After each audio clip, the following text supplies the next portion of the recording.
चिंता वो है कि जो हरियाणा के बॉर्डर के ऊपर आज किसानों का इतना बड़ा जमावड़ा लगा हुआ है, कोरोना बड़ी तेज़ी से फैल रहा है, मुझे उनको भी कोरोना से बचाना है। और मैं केंद्रीय मंत्री, कृषि मंत्री से मैं पत्र भी लिखने वाला हूं कि बातचीत का सिलसिला दोबारा शुरू किया जा सके, ताकि इस जमावड़े को यहाँ से हटाया जा सके और इनकी समस्या का समाधान किया जा सके, क्योंकि सभी समस्याओं का समाधान बातचीत से ही निकाला जा सकता है। तो सवाल कई हैं, क्या कोरोना सिर्फ बहाना है और आंदोलन निशाना है? और सवाल यह भी कि आखिर 135 दिनों के बाद गृह मंत्री अनिल विज को किसानों की याद कैसे आई, आखिर इतना वक्त क्यों लगा? इसी मुद्दे पर चर्चा करेंगे। कुछ खास मेहमान हमारे साथ जुड़ गए हैं। रंजिता मेहता बीजेपी प्रवक्ता हमारे साथ हैं, निकिता अरोड़ा कांग्रेस प्रवक्ता, उधर रजत पंजेटा जी हमारे साथ जुड़े हैं, इंडियन नेशनल लोकदल के प्रवक्ता, वहीं राजेश दहिया जी भी हमारे साथ भारतीय किसान यूनियन से साथ जुड़े हुए हैं। सबसे पहले रंजिता मेहता जी, आपसे ही शुरू करूंगा। 135 दिन लगे हरियाणा सरकार को यह समझने में कि जो बॉर्डर पर बैठे हैं वो किसान हैं। देखिए, सरकार पहले दिन से संज्ञान लेके उनसे बातचीत करने के लिए तैयार थी। उसके बाद 12 चरण की बात भी हुई और लगातार सरकार बार बार किसानों के हित के लिए कदम भी उठा रही है। जो भ्रम फैलाकर ये कानून को गलत साबित करने की कोशिश की जा रही थी कि ये कानून काले हैं, इन कानूनों से मंडियां बंद हो जाएंगी, एमएसपी खत्म हो जाएगा, अंडानी अंबानी आ जाएंगे और सरकार लूट मचा देगी, इन सभी बातों के ऊपर पानी तब फिरा जब मंडियों में सुचारू रूप से काम भी हुआ, सुचारू रूप से खरीद भी शुरू हुई, सभी लोगों के खाते में पैसा सीधा जाना शुरू हुआ। आज मैं ये पूछना चाहती हूँ कि जिस तरीके से भ्रम फैलाकर किसानों को बरगलाया गया था और इस आंदोलन को खड़ा किया गया था, आज काफी हद तक किसान वहां से वापस जा चुके हैं, पर अभी भी कुछ किसान वहां पर बैठे हैं। आज चिंता इस बात की है कि कोरोना महामारी जो पिछले साल शुरू हुई थी और काफी हद तक उसके ऊपर हमने कंट्रोल कर लिया था, पर वो अब चरम सीमा से। रंजिता जी, आप आज ये कह रही हैं कि कुछ किसान वहां पर बैठे हैं, लगातार हम भी किसान आंदोलन को रिपोर्ट कर रहे हैं और इन मुद्दों पर, किसानों के तमाम मुद्दों पर चर्चा भी लगातार कर रहे हैं। अभी परसों प्रवीण अत्रे साहब इस डिबेट में कह रहे थे कि अब ये किसानों का आंदोलन रहा ही नहीं, सिर्फ विपक्षियों की साजिश रह गई है। बिल्कुल, प्रवीण अत्रे जी सही कह रहे थे कि जो ये साजिश है ये टोटली विपक्ष के द्वारा ही की गई है। आज विपक्ष किसानों के कंधे पर अपनी जो लाशें ढोने का काम कर रहे थे, ये उसी का नतीजा है कि इतना लंबा ये आंदोलन खींचा कहीं ना कहीं। लेकिन रंजिता मेहता जी, 135 दिन बाद अनिल विज कह रहे हैं कि किसानों की समस्या का समाधान होना चाहिए, केंद्रीय कृषि मंत्री को वो पत्र लिखेंगे। इससे पहले लंबी फहरिस्त है, चाहे केंद्रीय मंत्रियों की हो, चाहे राज्य सरकार में मंत्रियों की हो। कभी किसानों के आंदोलन को यह कहा गया कि खालिस्तानियों का आंदोलन है, कभी आतंकवादियों का आंदोलन बताया गया, कई विपक्षी दलों पर निशाना साधा गया। सरकार या उसके किसी भी प्रवक्ता ने ना तो इनको खालिस्तानी बताया, ना ही इनको पाकिस्तानी बताया। ये जो बातें हुई कि किसने कहीं उसका आप सबूत लेके आइए, किसी भी भाजपा नेता के मुंह से अगर ये बात निकली हो तो मैं इस बात से एतराज करती हूँ। पहले दिन से हम किसान भाइयों को ये समझाते आ रहे हैं कि ये कानून जो लंबे समय से कांग्रेस पार्टी भी अपने मैनिफेस्टो में लाती थी, चौधरी देवीलाल भी सपने देखा करते थे कि किसानों का पैसा किसानों के अकाउंट में जाए, आज उसको अमली जामा पहनाने का काम जो है भाजपा की सरकार ने किया है। और जब नई चीज होती है। पंजेटा जी आऊंगा आपके पास, पंजेटा जी आपके पास आऊंगा, निकिता अरोड़ा से भी रिएक्शन में लूंगा, लेकिन एक बार रुक करूंगा राजेश दहिया जी का। राजेश दहिया जी, 135 दिनों बाद गृह मंत्री कहते हैं कि वो कृषि मंत्री को, केंद्रीय कृषि मंत्री को पत्र लिखेंगे, और आज रंजिता जी कह रही हैं कि किसी ने नहीं कहा खालिस्तानी, किसी ने नहीं बताया आतंकवादी। आपका रिएक्शन?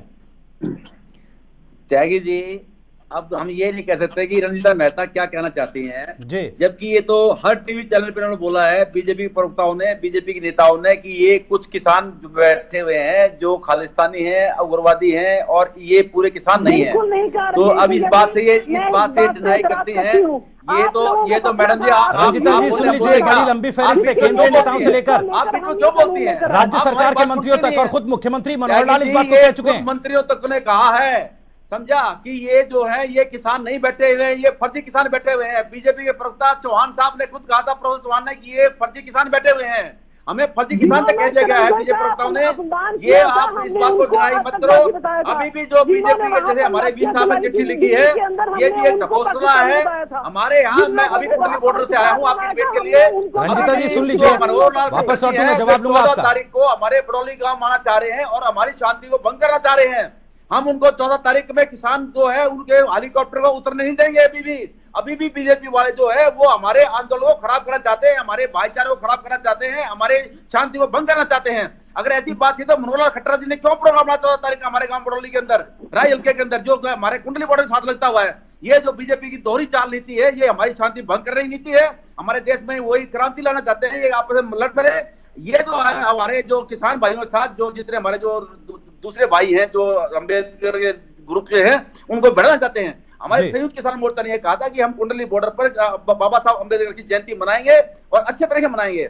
उनका सभी पूर्ण भारतवासी सम्मान करते हैं, संविधान के निर्माता हैं। लेकिन मनोहर लाल खट्टर जी ने अपना प्रोग्राम देकर 14 तारीख को बड़ौली गांव के अंदर ये माहौल को टेंस कर दिया गया है। और आज हमारी मीटिंग हुई थी और हम 11 तारीख को मीटिंग करके सरकार को चेता देंगे, अगर मनोहर लाल खट्टर जी का जहाज वहां उतरेगा तो उसमें हम आग लगाने की बात करेंगे। किसान इतने उग्र हो चुके हैं, ये क्यों नहीं समझते बीजेपी वाले कि हमसे बात करके इस मामले को निपटारा जाए। आज राजेश भैया जी, जो बात आप कह रहे हैं कि आप जिस तरह से विरोध करेंगे, उनका अगर दौरा होगा तो उसमें आप अपना विरोध दर्ज कराएंगे। इस तरह की कई घटनाएं भी बीते दिनों हमने देखी, कई किसानों पर केस दर्ज भी हुए, चलो उस पर बात करेंगे। लेकिन उससे पहले निकिता अरोड़ा का एक रिएक्शन लूंगा, उसके बाद रजत पंजेटा जी के पास आऊंगा। निकिता अरोड़ा जी, आपका रिएक्शन।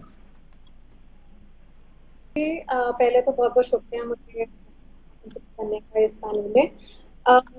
पहले तो मैं ये बात कह दूं कि निकिता जी की आवाज हम तक नहीं पहुंच पा रही है, दोबारा उनके पास लौटेंगे। इस बीच पंजेटा जी का रुख करूंगा। पंजेटा जी, आप कुछ रिएक्ट करना चाह रहे थे रंजिता मेहता की बात पर, आप कुछ कहना चाह रहे थे? जी, मैं रंजिता की बात का जवाब भी दूंगा और पहले मैं अनिल विज जी की बात का जवाब देना चाहूंगा। अनिल विज ने कोरोना का नाम लिया कि कोरोना काल के अंदर, कोरोना काल तो इन्होंने आपदा को अवसर की तरह इस्तेमाल किया। कोरोना काल में ही तो ये काले कृषि कानून लेके आए थे, ये सोच के कि किसी तरह ये किसानों को ये काफी देर तक तो पता ही नहीं चलेगा, फिर इसे हम दबा लेंगे। जब ये किसान आंदोलन ये भव्य रूप लेना शुरू किया किसान आंदोलन ने, देखिए किसी के घर पे आग लगेगी वो सड़कों पे आएंगे। ये तो है नहीं कि किसान अपना ये जो डेथ वारंट है ये चुपचाप बैठे देखते रहेंगे। और ये जो अभी रंजिता मेहता जी ने कहा कि किसी ने कुछ नहीं कहा, साक्षी जी महाराज हैं इनके एमपी, इन्होंने अगर अभी ट्वीट भी उठा के देख ले, मेरे पास तो उसका वो भी पड़ा हुआ है जी। उन्होंने सरेआम इनको खालिस्तानी पाकिस्तानी बोला, इनको कहा कि ये देशद्रोही है। लगातार इनको चीन का बताया गया समर्थक पाकिस्तान से एड आ रही है। जेपी दलाल जी ने बड़ा बद्दा इनके ऊपर कमेंट किया, किसानों को बोला वो तो वैसे ही करते। देखिए एक मिनट मैडम कंप्लीट करने दीजिए मैडम प्लीज। रंजिता जी, एक एक करके सबका कमेंट ले रहा हूँ, आपके पास वापस लौटूंगा, सुन लीजिए जरा, दूसरे पैनलिस्ट को भी सुन लीजिए। रंजिता जी सुन लीजिए प्लीज। आपकी बात रंजिता जी आप अपनी बात रखिएगा, आपके पास वापस लौटूंगा, पहले सुन लीजिए पंजेटा जी क्या कह रहे हैं। मैडम अगर विज जी को इतनी ही परवाह होती कोरोना में जो 340 से के लगभग किसानों की यह शहादत हो गई है, क्या कोई मेडिकल सुविधा सरकार ने मुहैया कराई? ये तो उनकी मौत के ऊपर मजाक उड़ाते हैं। आज इनको परवाह होगी किसानों की। आज भी रंजिता मेहता ये जो कांग्रेस में इन्हीं डिबेट पे करती थी तब ये पूरा किसानों का पक्ष लेती थी, आज ये बोल रही है कि वो भ्रमित कर दिए गए। रिक्वेस्ट है मैडम, इतना टाइम नहीं है डिबेट पे, मैडम इतना टाइम नहीं है डिबेट पे। जब आप बोल रहे थे मैं कुछ नहीं बोला, मैम क्या फायदा, ना मेरी बात पहुंचेगी ना आपकी बात पहुंचेगी। भव्य जी इनको म्यूट कीजिए, अपनी बारी में जो बोल रहे बोलिए मैडम। रंजिता जी इस तरह से तो डिबेट नहीं हो पाएगी, पहले सुन लीजिए, क्योंकि पूरा प्रदेश और पूरा देश इस डिबेट को देख रहा है। ऐसे में अगर इस तरह से डिबेट करेंगे तो शायद न दर्शकों को कुछ समझ आएगा, न जो आप मैसेज या संदेश देना चाह रहे हैं न वो संदेश जाएगा। पंजेटा जी आपके पास लौटूंगा, आपकी बात शायद पूरी हो गई है, एक बार रुक करूंगा निकिता अरोड़ा जी का। निकिता अरोड़ा जी, आप पर कई आरोप लग रहे थे कि आप सियासी रोटियां सेक रहे हैं, किसानों के कंधों पर बंदूक रखकर चला रहे हैं। फिलहाल जो ये स्थिति है, गृह मंत्री अनिल विज का जो बयान है उस पर आपका रिएक्शन चाहूंगा। देखिए सबसे पहले मैं पूछना चाहूंगी, मेरी आवाज आप तक पहुंच रही है? बिल्कुल जी, रखिए अपनी बात। तो मैं ये कहना चाहूंगी कि जहाँ तक अनिल विज जी का आज बयान है, मैं उनसे ये पूछना चाहती हूँ कि बातचीत ही क्यों? अगर आपको इतना ही मतलब कंसर्न है कि कोरोना फैल रहा है और मैं नहीं चाहता कि हमारे किसान भाई अफेक्ट हो, तो ये बात क्यों नहीं कहते कि मैं पत्र लिखूंगा और उसमें ये कहूंगा कि पहले आप ये 3 काले कानून को रद्द कर दीजिए जब तक कोरोना महामारी खत्म नहीं होती, फिर बातचीत हम फिर शुरू करेंगे। ये बात क्यों नहीं कहते? क्योंकि ये सीरियस अर्जेंसी है। अभी फिलहाल जो है कोरोना एक सेकेंड वेव की पीक पर पहुंच रहा है और ये बहुत ही एक क्रिटिकल स्टेज है। तो हमारे जो माननीय हेल्थ मिनिस्टर हैं अनिल विज जी, तो ये सीधे तौर पे क्यों नहीं मांग करते? ये कहना कि बातचीत करेंगे, बातचीत समय लेगा, और क्या उस जो समय ये बातचीत लेगी उसमें हमारे किसान भाइयों को कोई कोरोना में संक्रमित होने का कोई डर नहीं होगा उस समय में?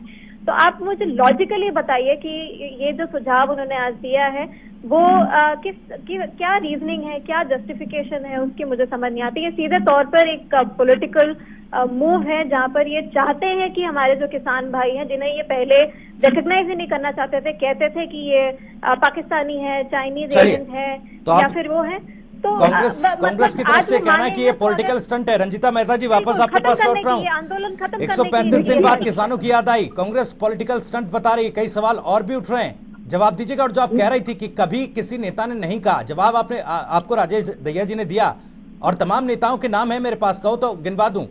तमाम नेताओं ने खालिस्तानी का भी बताया, और उसमें केवल नेता ही नहीं है, केंद्रीय मंत्रियों से लेकर राज्य सरकार में मंत्री, राज्य सरकार और खुद मुख्यमंत्री कह चुके हैं। था आतंकवादी उनको बताया गया था जिन्होंने दिल्ली के अंदर उत्पाद मचाकर लाठियां चलाई थी पुलिस वालों। आप उससे पहले से ही बोल रहे हैं रंजीता जी, 26 जनवरी के बाद बादली गांव के नवंबर से चल रही है, वहाँ पर एक जवान शहीद की मौत होती है, और वहाँ पर मौत पर जाकर वो ये बात कहते हैं भाई आंदोलन को जिंदा रखो। वहाँ पे लोग एतराज जताते हैं कि आप मौत पर आए हैं और आप आंदोलन की बात कर रहे हैं। ऐसे हैं इनके नेता जिनको हर जगह राजनीति दिखाई देती है, वहीं पर इनकी एक महिला नेत्री। छोड़ दीजिए ना आज बाकी पार्टियों को, छोड़ दीजिए ना कांग्रेस को, आज जवाब दीजिए। आज सवाल आपसे हो रहा है। कल तक आपके नेता कह रहे थे कि ये किसान नहीं है, आज गृह मंत्री कह रहे हैं कि किसान बड़ी संख्या में हरियाणा के बॉर्डर्स पर बैठे हुए हैं, उनके लिए केंद्रीय कृषि मंत्री से बात होगी, उनको पत्र में लिखूंगा। और अब क्या क्या केवल कोरोना बहाना है, किसान आंदोलन निशाना है? मेरा सवाल ये आपसे। वो इंसान, चाहे वो किसान है, चाहे वो कोई भी इंसान है, अगर वो बॉर्डर पर बैठा है और आज महामारी कोरोना की फैल रही है, वहां से वो कम्यूट करके बार बार पंजाब, हरियाणा, यूपी और बाकी स्टेट से बार बार ट्रेवल कर रहे हैं, 10-10 परिवारों की संख्या में आते हैं, 10 बहुत चिंता हमारी जाते हैं। 135 दिन बाद चिंता होगी। जो कोरोना की मोबिलिटी है आपके सामने, वो किस हद तक बढ़ रही है, ये आप इस बात के साक्षी हैं। उसके बाद चलिए, आप ये कह रहे हैं जितनी बड़ी संख्या में लोग इस आंदोलन में बैठे हुए हैं, जितना बड़ा जमावड़ा लगा हुआ है, कोरोना का फैलने का खतरा उतना ही ज्यादा है। ये चिंता की बात है, चिंता का विषय जो आप उठा रही है रंजिता जी। लेकिन इसके साथ एक सवाल मैं पूछूंगा कि चुनावी रैलियों में कोरोना नहीं फैल रहा है। रजत पंजेटा जी कुछ रिएक्ट करना चाह रहे हैं। पंजेटा जी अपनी बात रखिए, फिर मैं इस सवाल के साथ वापस लौटूंगा। भविष्य जी, जो आप बात बोल रहे हैं, बिल्कुल इसी बात से मैं आ रहा था कि जैसे ये कुंभ का मेला ऑर्गेनाइज करा रहे हैं, वहाँ 10 लाख के आसपास की भीड़ आएगी, उसको सरकार का टालने का कोई भी वो नहीं है। दूसरा, आप देखिए चुनावी जो रैलियां हैं वहाँ लाखों में भीड़ जमा हो रही है। किसी भी इनके श्रेष्ठ नेतृत्व के अंदर, चाहे वो मोदी जी हो, चाहे शाह जी हो, चाहे हरियाणा के मुख्यमंत्री भी कोई मीटिंग कर रहे थे, अभी ले रहे थे, उनके साथ जेपी दलाल जी बैठे थे। जेपी दलाल के मुंह पे मास्क नीचे लटका हुआ था, मुख्यमंत्री का मास्क ही नहीं था। कई वरिष्ठ आईएएस ऑफिसर उस मीटिंग में थे, किसी का मास्क नहीं था, कोई ये पालन नहीं हो रही थी। ये कह रहे थे कि इधर से उधर जाएंगे, हरियाणा पंजाब में बार बार जा रहे हैं। मैडम, आपकी जो ट्रेन यात्रा है पूरे देश के अंदर, वो स्थगित नहीं है, रेलें ऐसे ही चलती रहेंगी और वहां नेगेटिव रिपोर्ट की भी जरूरत नहीं है। अभी कल की आज की न्यूज है, नॉर्वे की प्रधानमंत्री हैं एर्ना सोलबर्ग, वो अपने घर में एक अपने जन्मदिन की पार्टी मना रही थी, वहां की पुलिस आई और वहां पे आके पुलिस ने उनको फाइन कर दिया। क्या इस देश की पुलिस में हिम्मत है कि अमित शाह को फाइन करे या मोदी जी को फाइन करे? पंजेटा जी, लेकिन एक सवाल ये भी है, पंजेटा जी, मेरा एक सवाल आपसे ये भी कि जब इतने दिनों से डेडलॉक बना हुआ है, 11 दौर 12 दौर की बातचीत हो चुकी है, लेकिन अब फिलहाल बड़े लंबे वक्त से डेडलॉक बना है। अगर हरियाणा के गृह मंत्री ये कह रहे हैं वो पत्र लिखेंगे और बातचीत होनी चाहिए, बातचीत से समस्या का हल होना चाहिए, तो क्या इसका समर्थन नहीं करना चाहिए? क्या वो डेडलॉक नहीं टूटना चाहिए? हरियाणा के गृह मंत्री तो ये भी कह रहे थे कि हरियाणा में कोई भी डिसीजन हम तब लेंगे जब सेंटर की गवर्नमेंट बोलेगी कि हरियाणा में कब रात का कर्फ्यू लगाना है या कुछ भी काम करना है, वो तो सेंटर की गाइडलाइन फॉलो करेंगे। हरियाणा के गृह मंत्री का क्या स्टैंड है, वो तो सेंटर के ऊपर देखते हैं कि वो क्या कहेंगे। अगर हरियाणा के जो स्टेट है उसमें इतनी पावर होती कि अपने आप फैसले लेने की, तो उनको दर्द दिखता, उनको दुख दिखता किसानों का। नहीं सर, तो वो सुझाव देने की तो बात कह रहे हैं, यही तो बात कह रहे हैं। राज्य सरकार की तरफ से सुझाव तो दिया जा सकता है ना केंद्र सरकार को। ये काले कानून, अगर इनको जान की इतनी फिक्र है इनके देश के नागरिकों की, तो ये काले कानून वापस लो, अपने आप चले जाएंगे।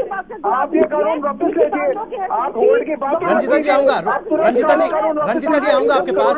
पंजेटा जी मुझे इतना बता दीजिए, क्या हरियाणा सरकार या उनके मंत्री केंद्र सरकार को सुझाव नहीं दे सकते, और क्या सुझाव का समर्थन नहीं करना चाहिए? मुझे नहीं लगता कि ये इतने सक्षम है। आप ये कह रहे हैं कि राज्य सरकार इतनी सक्षम नहीं है। रंजिता जी लौट रहा हूं, लेकिन एक निकिता अरोड़ा से एक रिएक्शन ले लूं। निकिता जी, जब गृह मंत्री ये कह रहे हैं कि किसानों से बातचीत होनी चाहिए, तो क्या आगे रहकर बड़प्पन दिखाकर इस बयान का समर्थन नहीं करना चाहिए और ये कहना चाहिए कि बातचीत से हल निकलेगा, बातचीत के लिए आगे आए?